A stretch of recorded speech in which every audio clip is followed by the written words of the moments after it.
쭉 이어서 에스겔서 다루고 있고, 오늘은 특별히 에스겔서 8장을 다루고 있습니다. 오늘의 에스겔서 8장의 배경 이야기를 간단히 또 나누겠고요. 그리고 그 이후에 우리에게 또 본문이 주고 있는 하나님의 말씀을 함께 나누어 보도록 하겠습니다. 먼저로는 에스겔서 8장의 시작부터가 어떠한 날짜를 알려주고 있지요.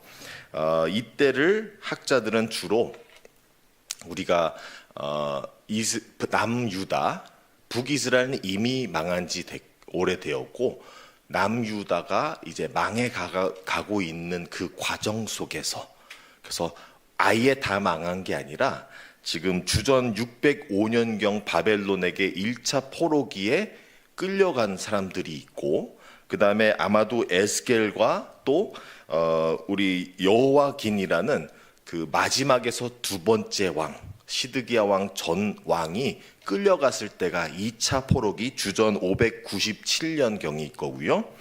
그 다음에 이제 맨 마지막에 온 예루살렘 성전과 함께 폭락하는 그때가 주전 586년이 되겠습니다.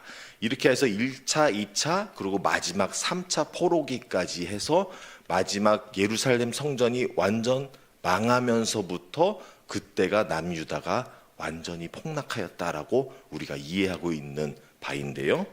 그래서 에스겔은 아마도 마지막에서 두 번째 왕 여호와긴과 함께 2차 포로기 때쯤 이 바벨론으로 끌려왔겠구나라고 우리가 추정하고 있고요. 오늘의 에스겔서 8장 내용은 아마도 끌려온 지 5년 조금 이상으로 됐을 거라고 추정을 하고 있습니다. 그러니 아직은 남유다가 완전히 망했다라고 보기보단 망해가고 있는 과정 속에서 우리야 역사를 알고 있으니 언제 망한 줄 알겠지만 이들에게 있어서는 진행 과정이고, 마치 아직 망하지 않았어, 아직은 괜찮을 거야 하면서 엉뚱한 희망들도 가질 수 있다라는 것이죠. 하나님께서는 분명히 이스라엘 남유다에 남은 사람들의 그 우상 숭배와 가증한 일들로 인하여서 남유다까지도 망하게 되었는데, 우상 숭배를 끝까지 고집하고 붙잡고 있던 이들에게는 아니야, 아직은 희망이 있을 거야, 아직은 하나님은 우리를 다 버리진 않으셨어 하면서 끝까지 고집하며 본인들은 망하지 않았다라고 그의 망해가는 과정을 인정도 하지 않고 회개도 하지 않았다는 것입니다. 이러한 역사적 배경 속에서 오늘의 하나님의 말씀 에스겔서 8장이 나오겠는데요. 그래서 오늘 또 앞에 시작하면서 뭐가 일어나냐면 에스겔이 장로들 가운데 서 있죠. 장로들이 에스겔의 집에 왔다라는 것만 봐도 에스겔이 그냥 길거리에서 그냥 막 외치면서 미친 취급당하는 그런 선지자가 아니라 이스라엘 공동체에게도 굉장히 인정을 받고 선지자로서 역할을 충분히 해내던 자로서 보이고요. 그래서 장로들이 에스겔의 집까지 와서 다 같이 그 자리에 있는데, 거기서 본문 말씀에서는 하나님의 영이 와서 에스겔을 머리를 붙잡고 가죠. 그래서 머리 끄댕이를 붙잡고 예루살렘으로 가요. 그래서 예루살렘을 여기저기 샅샅이 돌아보니 예루살렘 성전에 하나님을 예배해야 되고 하나님을 기도해야 되는 모든 곳곳마다 가증한 일들이 일어나고 있는 것을 목격하게 되는 것이죠. 각각 모든 곳에 우상들이 세워져 있고 우상 숭배를 하고 있고, 그리고 모든 것이 다 우상으로 도배가 된 것을 하나님이 곳곳 돌아다니면서 다 보게 되며, 이름으로써 내가 예루살렘을 버리고 예루살렘 성전을 버리고 가게 된 거다라고 설명을 해주고 있는 것입니다. 그래서 남유다에게 있어서는 그들의 죄를 모르고 끝나는 것이 아니라 그들의 죄가 뭔지를 분명하게 하나님께서는 알려주고 있는 것입니다. 이런 배경 속에서 오늘의 8장 말씀에서 첫 번째로 우리가 배워야 하는 부분은, 우리는 하나님으로만 채워야 한다는 것입니다. 이스라엘 사람들은 자기들이 살아가는 데 있어서 하나님만 섬기기 위해서 하나님께서 이집트에서부터 데리고 나오시고 그들을 광야에서도 훈련시키시고 약속된 땅까지 들어가게 하여서 모든 주위 나라에게 제사장 된 사람들로 세워주셨는데, 제사장 된 나라로서 하나님만을 믿으며 나아가야 하는데 그들은 하나님만 믿질 않고 온갖 다른 우상들을 함께 받아들였던 것이죠. 하나님을 버리지 않으셨어요. 그러니까 이 남유다 분들, 또 북이스라엘, 이미 망한 북이스라엘이 우리가 선지자들을 통해서만 보면은 마치 하나님을 버리고 우상들만 섬긴 줄 알지만 그게 아니에요. 이들은 우상들도 섬기되 하나님도 함께 섬겼어요. 그러니까 이들의 입장에서는 봐봐, 우리도 하나님 섬기고 있지 않냐라는 거예요. 근데 선지자들은 그게 아니죠. 하나님만을 섬기라. 그러니까 여기서의 오해가 있는 거예요.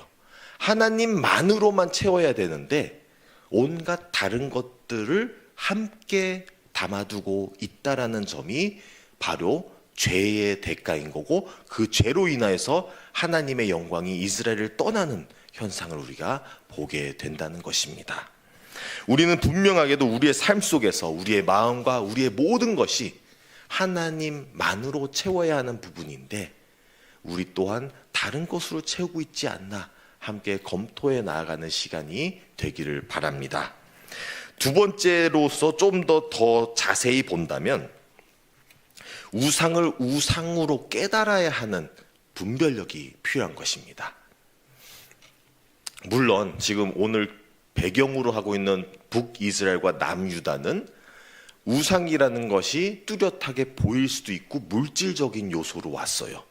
그러니까 자그마하게 만들어서 조각상해서 그거를 들고 다니기도 하고, 그런 이제 우상 숭배들이 다양한 모습으로 나왔는데, 그런 우상으로만 우상을 분별하게 되면 오늘날 우리가 살아가고 있는 이 세상, 이 시대에서는 우리가 우상을 우상으로 잘 이해를 못할 수가 있다는 것이죠. 우리에게 있어서 적용되는 부분을 잘못 이해할 수 있다라는 점입니다. 왜냐하면 오늘날 우리에게 다가오는 우상들은 그런 형태로 오지 않아요. 다른 모습으로 오죠. 우상도 진화를 하죠. 오늘날 우리가 겪고 있는 우상들은 모형이 다르고 때로는 모형이 없고 다른 모습들로 우리에게 찾아오고 있다는 것입니다. 분명한 우상인데도 불구하고 우상인 거를 우리가 눈치채지 못하게끔 변화돼서 와요. 그래서 우리는 그걸 분별할 수 있는 영적 눈이 필요한 것입니다. 오늘날 우리가 싸우고 있는 우상들은 다른 이름으로 오죠. 우상이라고 하지 않아요. 문화라고 해요. 우상이라 하지 않아요. 철학이라고 해요. 우리에게 있어서 우상들은 다른 이름을 가지고 오면서 다른 모습으로, 다른 형태로 보이지 않는 모습으로 온다 해서 우리가 깨우치지 못하고 우리가 우상인지 모를 때가 있다는 것이죠.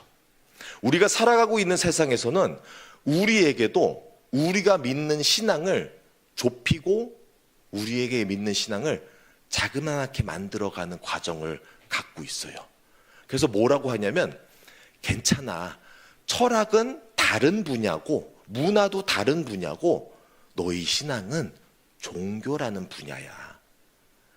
종교라는 분야 또한 작게 축소시키죠. 종교라는 거는 종교 지역에서 하는 거야. 교회 안에서 하는 거야.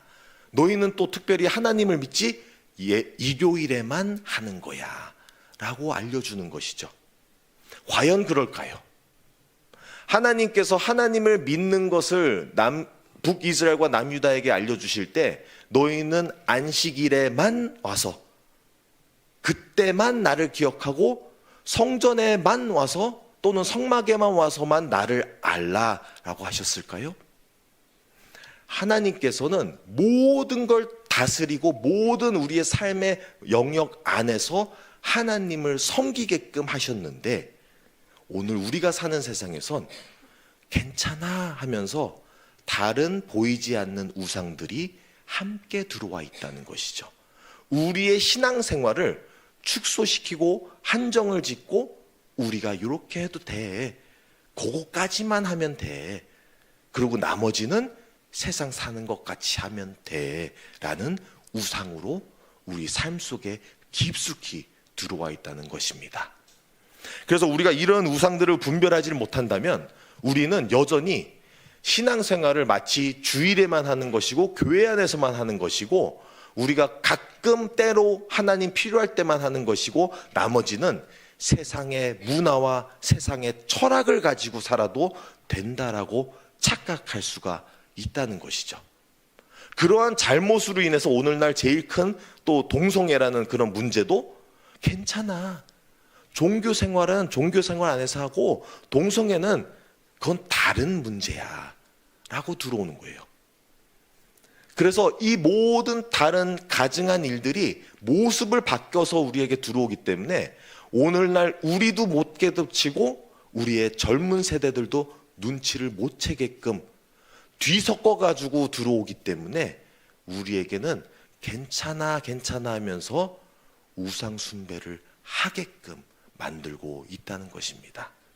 그래서 아까 말씀드렸다시피 하나님만 섬겨야 되는 우리에게 잡다한 다른 것들을 함께 섬기고 있으면서 우린 그런지도 모르고 괜찮아 괜찮아 하고 살아가고 있다는 것이죠.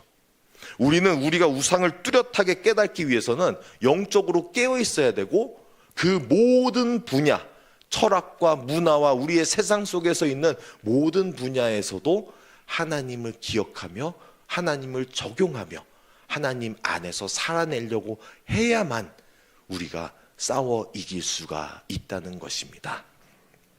그렇게 해서 우리에게 이 세상에 있는 우상들을 깨우치고 싸우고 이길 수 있는 저와 여러분들이 되시기를 바랍니다. 마지막으로 하나님께서 오늘의 본문 말씀 8장에서 맨 마지막에 보면은 마치 하나님께서는 다시는 듣지 않으리라 라는 것 같이 오해할 수가 있습니다. 이 말씀은 맥락 안에서 봐야 되는데 이스라엘의 죄에 있어서의 엄격한 심판을 내리신다는 것을 얘기하시는 거지 하나님의 우리의 기도를 듣지 않으신다는 의미가 아닌 것입니다. 하나님의 심판에 있어서도 우리가 잘 알아야 되는 것은 우리가 죄를 짓고 죄 가운데 있을 때는 하나님의 심판이 확정되고 오지만 우리가 그를 벗어나고 회개하며 하나님께 나아간다면 하나님께서는 우리를 구원해 내시겠다는 그러한 우리의 기도를 들으시겠다는 말씀 또한 함께 선포하고 계시는 것입니다. 우리가 어디에 서 있냐가 중요한 것이죠. 우리가 우상 가운데 서 있더라면 우리가 죄 가운데 있다면 당연히 하나님께서는 심판하실 것이고 우리의 기도를 안 들을 수밖에 없다는 것이죠. 그러나 우리가 회개하고 그에게 나아갔을 땐 언제든지 하나님께서는 우리를 용서하여 주시고 받아주신다는 것을 꼭 기억하시길 바랍니다. 하나님은 심판의 하나님이시지만 동일하게 자비의 하나님이십니다. 그는 사랑의 하나님이십니다.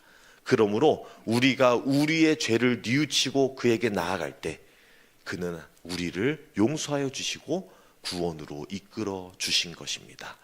우리는 그러한 하나님을 기억하며 언제나 기도와 간구로 그에게로 회개로 나아가기를 바랍니다. 마무리하겠습니다. 오늘의 에스겔서 말씀을 통하여서는 우리는 하나님만 섬겨야 된다는 것을 다시금 깨닫게 되고요. 그러한 하나님만 섬기려고 하는 우리의 삶 속에서 우리가 사는 세상은 가만히 두지 않습니다.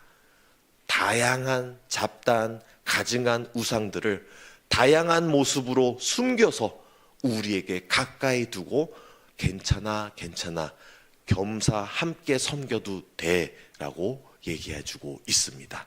우리는 분명한 영적 분별력을 통하여서 우리가 살아가고 있는 세상 중에 있는 많은 우상들, 우리의 삶의 자리에 중심에 들어와 있는 그 많은 우상들을 깨우치고 우리가 벗어나고 던져버려 하나님께 돌아와야 할 것입니다. 그리고 우리가 하나님께 회개하며 돌아올 때는 분명히 우리를 받아주시고 맞아주시는 하나님 앞에 나아가는 저와 여러분들이 되시기를 간절히 바랍니다. 함께 기도하겠습니다. 하나님 아버지 감사드립니다. 아버지께서는 사랑이시고 자비로우십니다. 우리가 우상들을 떨치고 하나님께 회개하며 나아갈 때 아버지께서는 우리를 기뻐 받아 주십니다. 하나님, 우리가 살아가고 있는 세상은 쉽지가 않습니다. 우상들이 더 이상은 모습을 가지고 오지 않고 우리에게 문화라는 다른 이름으로, 철학이라는 다른 이름으로 다양한 이름들, 다양한 모형들, 어떤 때는 모형이 없이 우리에게 다가오고 있습니다. 그래서 우리와 또 우리의 다음 세대들에게도 그러한 모습으로 다가오기 때문에 우리가 영적으로 깨어있지 않으면 우리가 분별할 수가 없습니다. 하나님의 성령님을 부어주셔서 우리가 우리의 삶 가운데 있는 그 모든 우상들을 깨우치고 분별하고 우리가 그 모든 우상들을 버리며 오직 하나님만 우리의 삶의 중심에 두며 섬기며 살아가게 하여 주시옵소서. 이 모든 말씀 우리 주 예수 그리스도의 이름으로 기도드립니다. 아멘.